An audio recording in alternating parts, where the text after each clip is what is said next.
Hey, it's week 2 of our exclusive deal. You can get 6 free issues of The Week magazine and a free pair of headphones with the offer code podcast. Just go to dennismags.co.uk/theweek and enter the offer code podcast. And for that, you get your 6-week free trial and free headphones. How about that? Now here's the show. It's the week ending Saturday the 17th of March, and this is The Week Unwrapped. In the past 7 days, we've seen Vladimir Putin refuse to cooperate with Britain over Russian spy poisoning, more changes at the White House with the firing of Rex Tillerson, and the greatest scientist of our age, Professor Stephen Hawking, dying at the age of 76. But we're here to bring you some of the stories that passed under the radar this week. Big news, not making headlines right now, but with repercussions for all our lives. I'm Ollie Mann. Let's unwrap the week. And with me from the week's digital team are Jamie Timpson, Rebecca Gilley, and Arian McNichol. And starting the show this week is Jamie. What do you think this week should be remembered for? Should we really be talking about my generation? It will cost £30. It will be able to get you a 1/3 discount off most rail tickets, but crucially, there will be restrictions on peak time journeys so that stations like Waterloo here in central London don't get too crowded with over capacity on so many trains. It's bad enough at the moment. This is all about filling up empty seats on off-peak trains. Simon Calder of The Independent describing the new 26 to 30 rail card, the so-called millennial rail card. Jamie, you have brought us a story that isn't about fascism. What is going on? Well, it kind of is about fascism. I like a bold beginning. Tell us why. These trains have not run on time for a long time. Well, assuming Mussolini isn't coming back in the guise of the millennial rail card, explain to us why this is your story of the week. So there was quite a buzz around the national rollout of the 26 to 30, commonly known as the millennial rail card. It was a trial. 10,000 cards, which people were quite quick to notice is one for every 500 people eligible for it. They believed that they were doing the trial because they wanted to see the value of the product and whether it would be valuable to the age group. On the morning of Tuesday, when it was rolled out, the website crashed under the demand for the product. Is that a surprise, bearing in mind everyone, whatever their earnings, whatever their age, thinks trains are too expensive? Well, yes. I mean, it would seem to be a surprise to the National Railcard Delivery Office, who continually tweeted being like, the unprecedented demand, unprecedented. And then someone underneath wrote, is this a joke? Surely you've lived in the UK and you've realised how much people want rail cards. I guess the reason that I've more brought it to the table, I guess, even if you haven't heard about it, is more to do with what it says about the way that we are dividing and looking at society. Good. So, what does it say about the way in which we're dividing and looking at society? Here's my posit. Yeah. I think actually that dividing people up into the dates when they were born, setting up Generation X, Generation Y, baby boomers, millennials, it doesn't work. It's not helpful. I think that I have probably much more in common with a 55-year-old, 60-year-old white middle-class male than I do with some people of my own generation, as it were. It also because what? Because you work in because my experiences London are all and my experiences are You've been to university. So much different too. And I think that if you start talking about, this is what millennials think or this is what baby boomers have done, it really obscures the kind of clear lines in society of race, class, gender. Okay, let's take Rebecca's posit. Love that word. I'm going to start using it more. It makes me think of posset is my only objection. Coming off what Jamie said, I think that, yes, there is a danger in dividing people into generations, but I think the reason in this case that it's being done is to obscure the fact that really it's about class.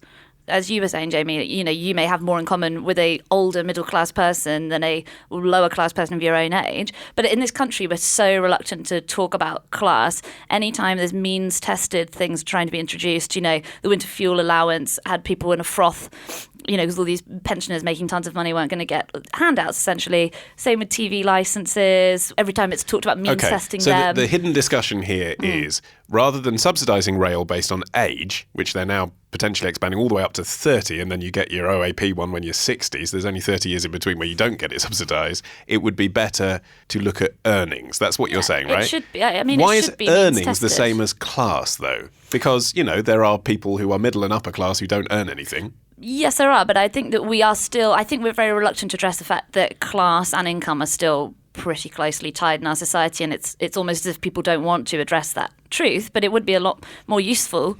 I find it's kind of a generalised anxiety. Even people on lower incomes don't really want to think of themselves that way, and don't want our society to be set up in a way that offers appropriate discounts to people who actually need them.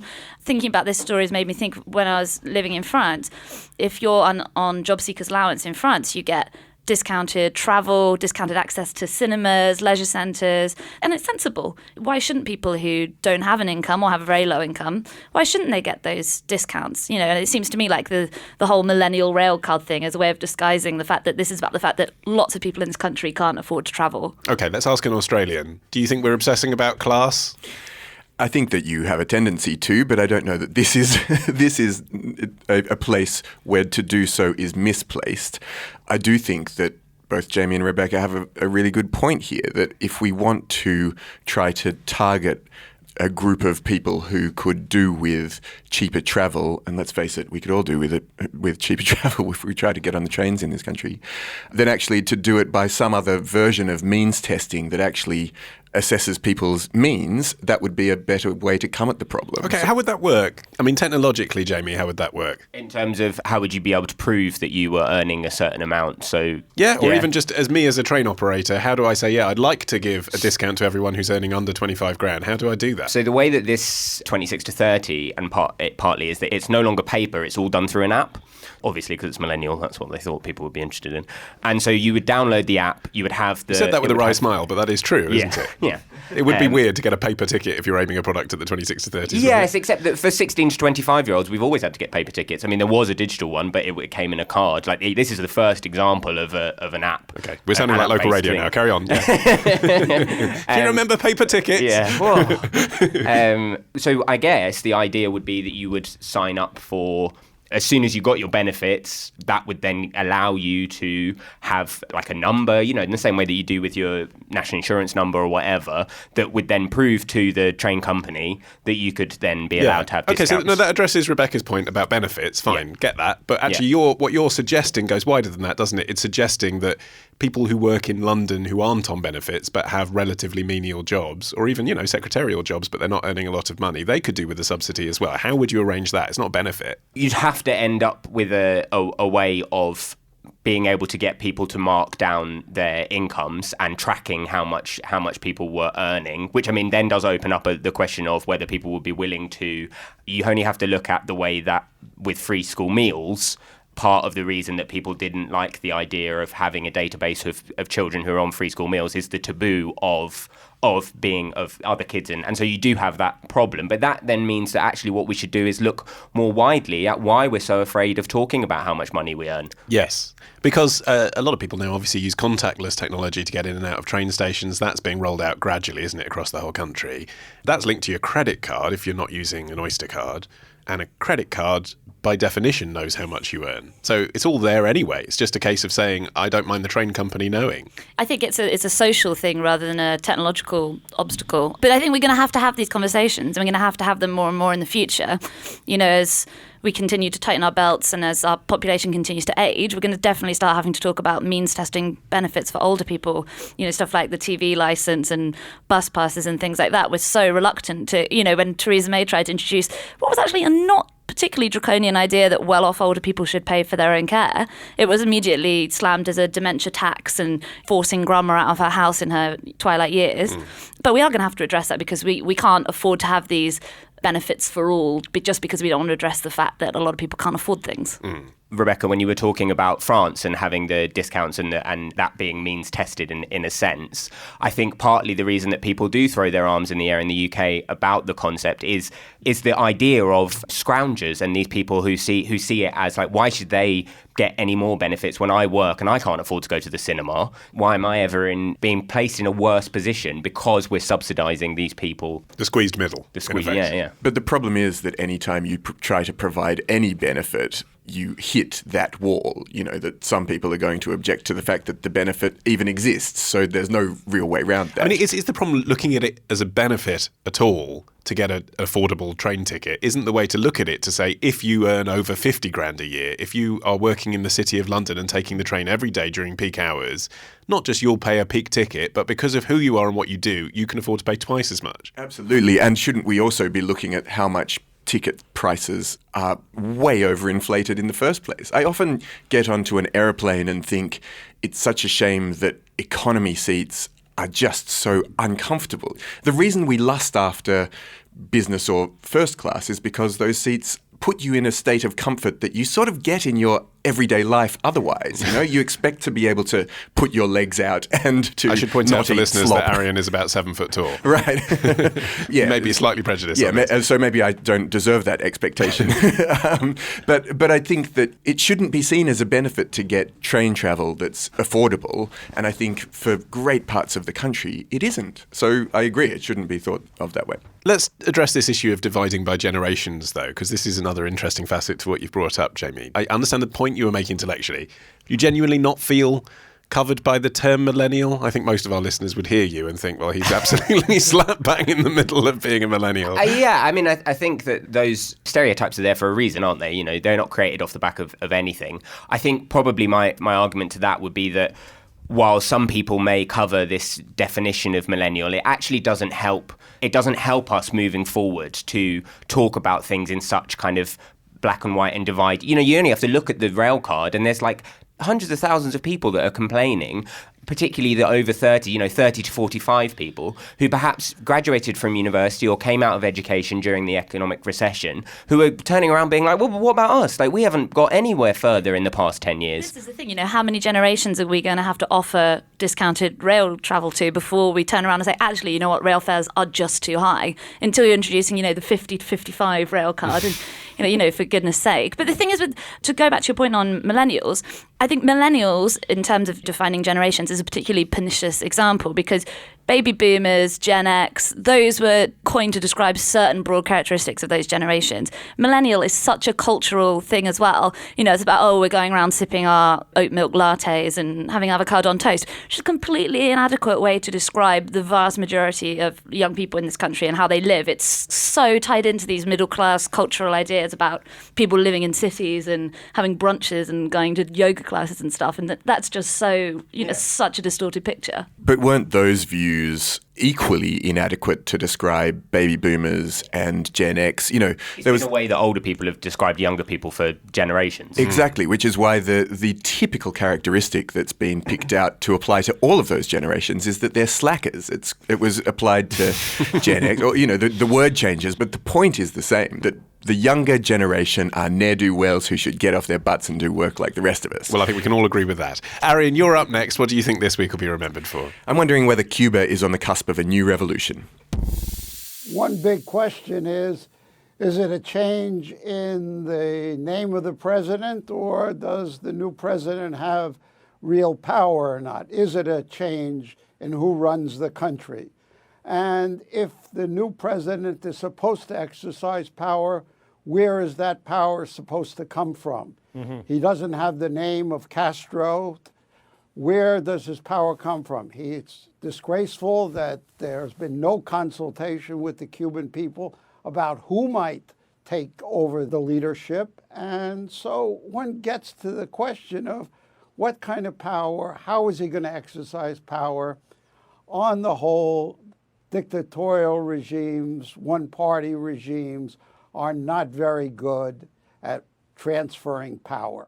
Peter Hakim, President Emeritus of the Inter-American Dialogue, speaking on Al Jazeera America this week. And for the first time in 60 years, as we were hearing, the leader of Cuba will not be a Castro. That's right. Why does that matter, Arian? I mean, that's a stupid question. It's obviously a significant moment. But why does any of it matter? Yeah, why don't we all just go home? I'm tired today, are you? It's clearly a significant moment. I suppose what I mean is, What difference will it make to Cuba, in your view? Well, I think that is the question that everyone's asking. It was on Sunday that 8 million Cubans voted to ratify the new National Assembly that brought in the opportunity for that group to vote for a new president. And Raul Castro, true to his word, has decided to stand down after his second term, bringing the possibility that someone who won't be called Castro is going to succeed him, because there aren't any more Castros.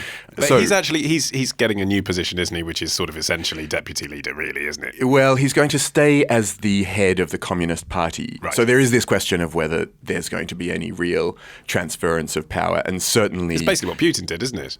From president to prime minister. Maybe, but obviously Putin was standing in the wings ready to take over from Medvedev after he had finished his short term as president, whereas I don't think Castro at the age of 84 is going to do that. But I think there is a question about whether the front runner and favourite and really probable successor, Miguel Diaz-Canel, is going to really just be a title holder, a placeholder, or whether he's going to exercise any power. Okay, what can you tell us about him?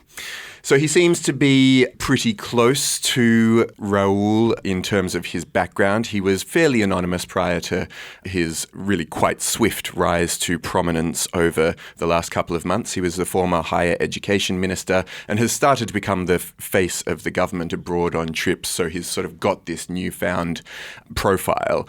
But in terms of his actual politics, he seems to be fairly close to the Castros, and particularly Raul in terms of the way that he has spoken about things. Still hawkish on America, still wants to maintain that separation, but is quite keen to maintain the opening out that Raul began of the economy. On America, what is the current state of play there? Because viewed from here, it felt like under Obama and then the death of Fidel, there was a closening relationship, but maybe now under Raul and Trump, that's becoming a bit more distant again. Well, we haven't been hearing as much about US-Cuba détente since Trump took over. Obviously, there's been quite a lot of other things have come to the forefront since then. I think the latest kind of big news that was, going around was members of the US Embassy in Havana reported suffering random great pain in the embassy, which was then ascribed to being sonic attacks perpetrated apparently by the Cuban government. There was a bit of foo-for-all back and forth over that.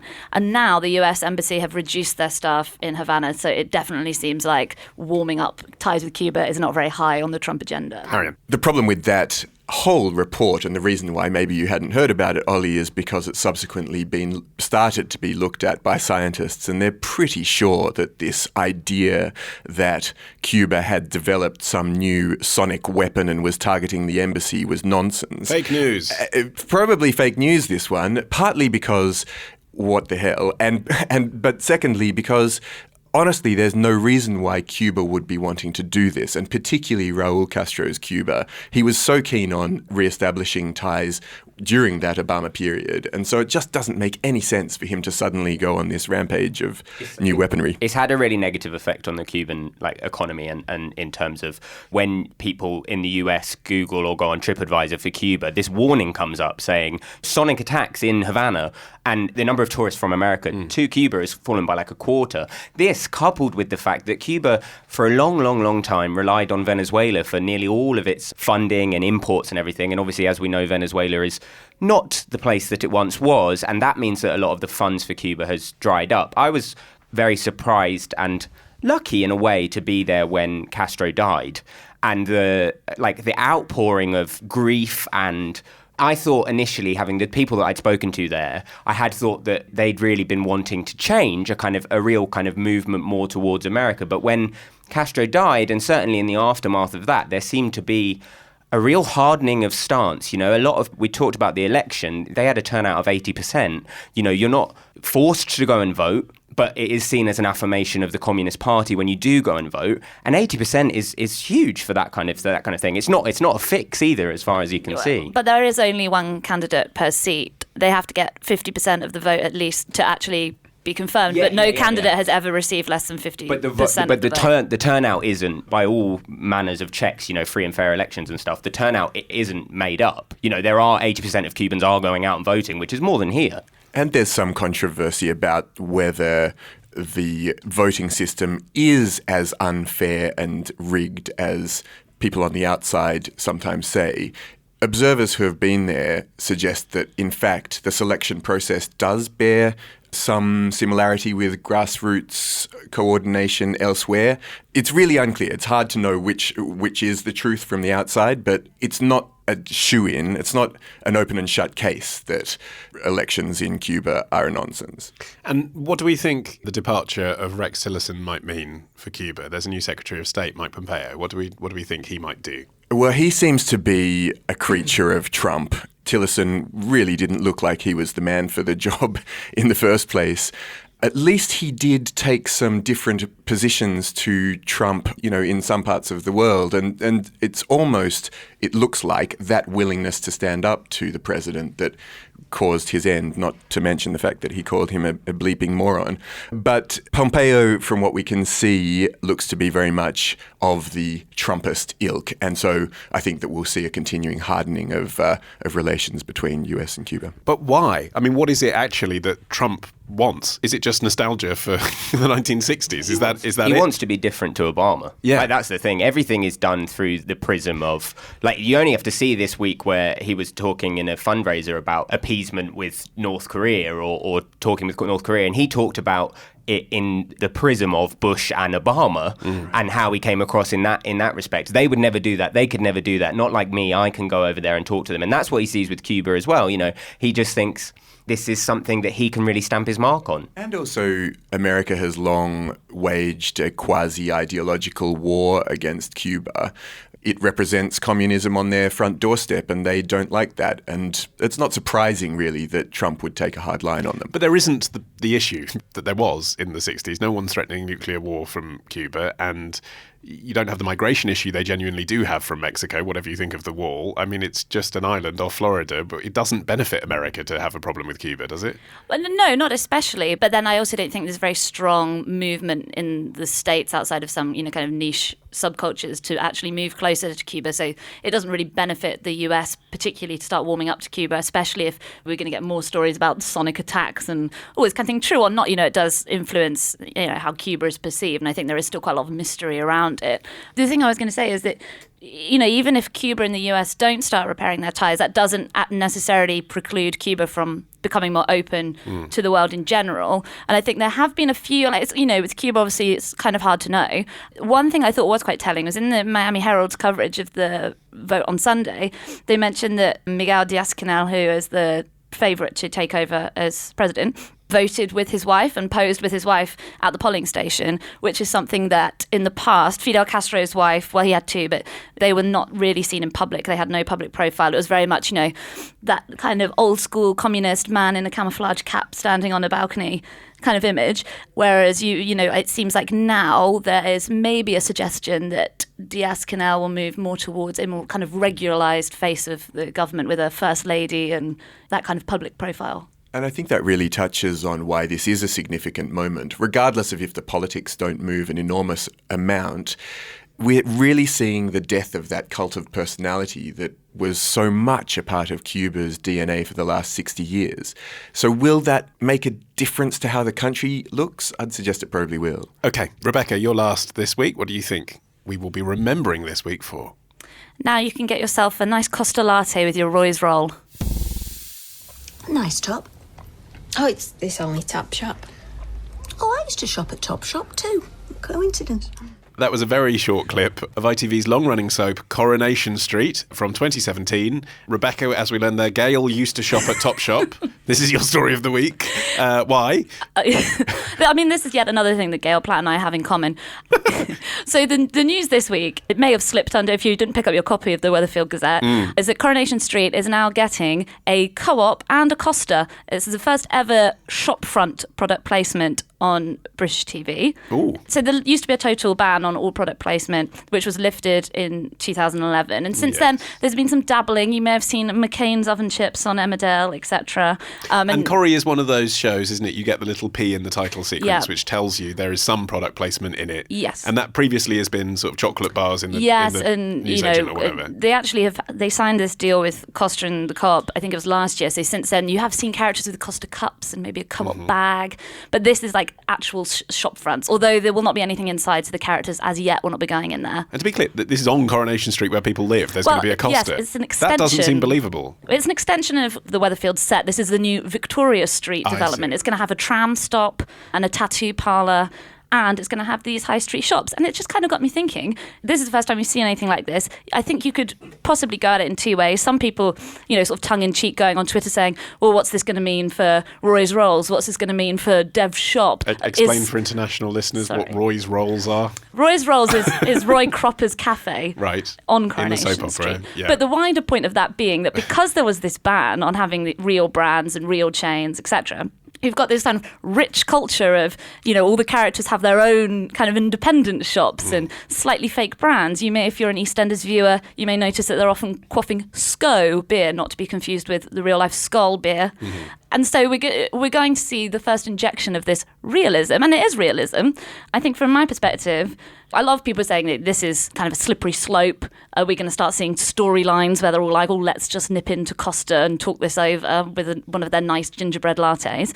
But I actually think it's quite good because the whole point of Coronation Street is that it is supposed to present a realistic view of everyday life. And for so long on TV shows, on our dramas and things that are supposed to portray ordinary life, we haven't seen any of the big brands that are part of it. Oh, I thought you outraged. Might be. Why? I just think that there's nothing sacred anymore. Do we really have to have Co-op and Costa to believe these? They honestly have unbelievable storylines anyway, but I love EastEnders, don't get me wrong, have done for quite a long time, but I don't think that we need an injection of realism with having proper pub or people nipping into Weatherspoons or whatever. Just accept just to point out again for listeners who aren't familiar with UK media regulation, there is no danger of EastEnders getting product placement because it's a BBC programme anyway. Yeah. So you're being disingenuous. For ITV, as a commercial broadcaster, what is wrong with them getting money in this newfangled way for the UK? I think that there's no stopping it. That's the thing, is that I think what we're going to end up with is having a scenario where people are just standing next to you. Remember that bit in the Truman Show where he gets pushed against the advert because that's what's meant to be on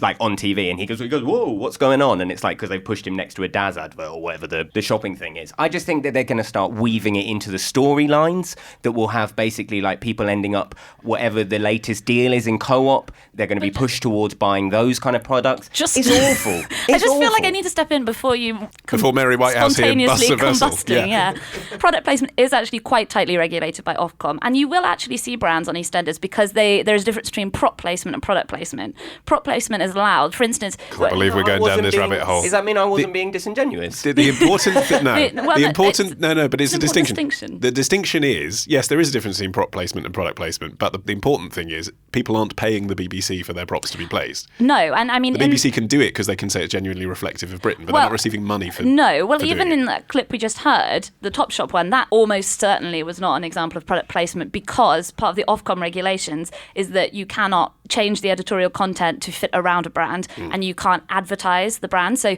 your character can come in with their bowl of McCain's oven chips, but they can't say, gosh, what delicious McCain's oven chips. Arian McNichol from theweek.co.uk, what do you think about integrated branding? Well, I just think that exactly this problem of prop placement versus product placement, it opens up this whole other can of worms. And quite frankly, even from that clip that we just heard, that sounded entirely like someone in the writing department had been paid to put a mention of Topshop into the clip. It didn't even sound like people talking about Topshop. Has that conversation ever taken place? And the point about the Ofcom regulations is that that's what the rules are now, but just wait until we get into a situation where Ofcom starts getting watered down. You only have to look at the way they scrapped the second Leveson inquiry. And I think in coming back to that question of the slippery slope, you look at some of the excesses of product placement in US movies and Talk TV us through shows. some of those. Oh, well, one that really stuck out for me recently was that I was watching season 2 of House of Cards, and in it, Frank Underwood, the President of the United States, sits down to play Monument Valley on his iPad. The whole show is riddled with Apple products, but the fact that he sits down to play this video game is absurd, and he comes back to it several times in the course of a few episodes. It's funny that you should mention House of Cards, actually, because I remember reading some plans that Netflix have for the future of advertising, which is going to involve changeable product placement. So the character goes to the fridge, takes out a Coca-Cola, but then maybe they get a new deal with Budweiser, and then they can re-edit it. So they go and get a Budweiser instead. So what? Isn't that clever? Well, actually, you've picked the wrong person here, because I was just about to say that is our life not an excess of product placement? And if these programs are supposed to reflect our real lives, why shouldn't they be bombarding us with the same brands we're bombarded with in everyday life? I want to be watching TV and not be bombarded with brands. That's the truth of the matter. I just don't want to sit there and have I get reminded every day about the excesses of capitalism and the problems with the world. I don't need it off my Coronation but when it gets to a point where it's unrealistic, you know, that there are invented brands. earlier. No, yeah, sure, but with the invented brands, when it gets unrealistic, I'm having a lovely box of cornflakes. Yeah, but they don't do that, though, do they? They don't say, cornflakes, just like the real thing. What they do is they just sit there with the thing there, and it's like, but isn't it more realistic for them to sit with a box of cornflakes there? I don't need that extra bit of realism. But isn't it ridiculous in a way that everything on EastEnders is still based around the Queen Vic, when no one living in the East End, not white people anyway, still go to the pub every evening when they finish work because they can't afford to live in the area, and if they did, they'd be going to a sourdough pizza joint? Isn't it unrealistic? But isn't it unrealistic that they'd all die so bloody often, every second moment? Why wouldn't they move away? Move away! I think that's a really good point, but coming back to the question that Rebecca asked, why would we not want this? There's a question to be asked from the advertiser's point of view, and a whole lot of money is being spent on product placement, but studies suggest that it actually isn't even effective if it hasn't been in some way justified in the plot and it doesn't seem realistic. So when you have characters talking about a product that has no apparent application to the thing that they're actually trying to do at that point, then it's counterproductive in terms of people's willingness or desire to purchase that product in the first place. This is it, isn't it? So to take the slippery slope point that you made, Jamie, perhaps we are on a slippery slope to bad product placement initially as British programme makers find their feet. But then perhaps the slope heads to better product placement like we do see in the US. I can think of clever product placement that I've seen. Do you remember that episode of Lost, which was entirely about breaking into a Samsonite suitcase? And actually, that was paid for by Samsonite, but it did make sense that someone travelling on a plane would have a Samsonite suitcase, that they are indestructible. Yes, that's their brand value, but also genuinely, if it fell out the sky, how would you get into it? Yeah. Didn't seem weird. No. Isn't it just about doing clever? Isn't it like on American Idol where they sit there with little Pepsi glasses and you think, yeah, okay, Simon Cowell drinks Pepsi, no big deal. Yeah. It's just there. I think that's right. And if advertisers are going to get value for money, and that's what they're interested in, then they're going to want to put their products in the right place. So maybe we won't have the excesses that we're worried about. I personally doubt it. I think that it does only go in one direction, and that's that it gets worse. Yes. Well, that is it from this edition of The Week Unwrapped, and I should say for the record, I drink Pepsi Max. My thanks to Rebecca Gilley, Arian McNichol and Jamie Timpson, Dr Pepper Zero as well, actually. For more from The Week, why not visit theweek.co.uk, where you can also sign up to our free email newsletter, The Weekday. And don't forget, this is real product placement, about our special offer. 6 free issues of The Week magazine and a free pair of headphones when you use the offer code podcast. It's a great deal. Go to dennismags.co.uk/theweek and enter the offer code podcast. I've been Ollie Mann. Our music is by Tom Morby, the producer Matt Hill at Rethink Audio. Until we meet again to unwrap next week, bye-bye.